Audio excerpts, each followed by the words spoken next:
రాజధాని అమరావతికి చట్టబద్ధత కోసం అసెంబ్లీలో తీర్మానం చేయాల్సిన అవసరం ఏంటని ప్రశ్నించారు వైసీపీ నేత సజ్జల రామకృష్ణారెడ్డి. అలాగైతే శాసన మండలిలో కూడా చర్చ పెట్టాలన్నారు. అమరావతిలో చంద్రబాబు అవినీతి యజ్ఞం చేస్తున్నారని ఆరోపించారు. అమరావతిపై జగన్ కు అభ్యంతరం లేదన్నారు. రాజధాని పేరుతో జరిగే అవినీతిని జగన్ వ్యతిరేకిస్తున్నారని అన్నారు సజ్జల రామకృష్ణారెడ్డి. ప్రజల రాజధానిగా అందరి ప్రజల ఆకాంక్షగా ఉండేదానికి ఆయన ఎప్పుడూ వ్యతిరేకం కాదు కాబట్టి 19 ఎన్నికలకు ముందే ఇప్పుడు మనం నిలబడిన ఇక్కడ చంద్రబాబు నాయుడు కంటే చాలా ముందే భూమి కొనుక్కొని ఇక్కడే ఆఫీసు ఇక్కడే ఇల్లు కూడా కట్టుకున్నారు శాశ్వతంగా.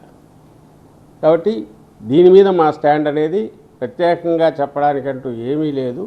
ఆయన చంద్రబాబు నాయుడు ఈ తీర్మానం చేయడం ద్వారా ఏం ప్రూవ్ చేసుకుంటున్నాడంటే తన డ్రామా ఇంకొక కొత్త డ్రామాకు తెరలేపాడు. ఇప్పుడు ఈరోజు వాళ్ళ పత్రికలు చూస్తేనే కనిపిస్తుంది. దోపిడీ వనరు కింద చంద్రబాబు నాయుడు గారు క్రియేట్ చేసుకున్న విధానం ఏదైతే ఉందో దాన్ని చూస్తే ఎవరికైనా భయం వేస్తుంది. ఎందుకంటే రాష్ట్రం మొత్తం దీంట్లో ఇదే అవుతుంది, బలి అవుతుంది. రాష్ట్ర ప్రయోజనాలు కాదు, రాష్ట్రమే ఈ ఊబి ఎక్కడికి పోతుందో తెలియదు. అక్కడ పునాదులు ఎట్లయితే ఎన్ని వందల మీటర్లు పోయి పైల్ ఫౌండేషన్ వేస్తే తప్ప నిలబడదో, ఈ అవినీతి ఊబి అనేది చంద్రబాబు నాయుడు గారు క్రియేట్ చేసింది ఎంతవరకు పోతుందో తెలియదు. దీనికి సంబంధించి ఏమైనా ఒక్క డీటెయిల్ బయటకు వస్తుందా?